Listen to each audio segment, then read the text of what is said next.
আসসালামু আলাইকুম। এই যে বিদেশে কাজ করি, সবাই তো মনে করে যে কত সহজের কাজ, কত আরামের কাজ। গাইস দেখেন আমার গাম যাতে আছে, এটা কি গাম? এটা দ্বিগুণ দ্বিগুণ।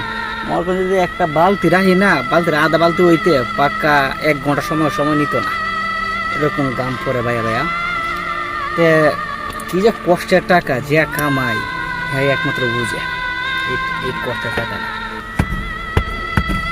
দেশে তো মনে করে বিদেশ আসলেই টাকা, বিদেশ আসলেই টাকা, গেলেই টাকা, আল্লাহ 5 লাখ 6 লাখ টাকা লিঙ্ক করে পাঠায় দিই।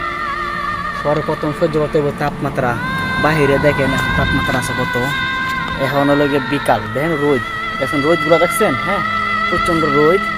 এই তাপমাত্রা এখন না হলেও আপনার 45 বা 46 সেলসিয়াস তাপমাত্রা আছে অলরেডি।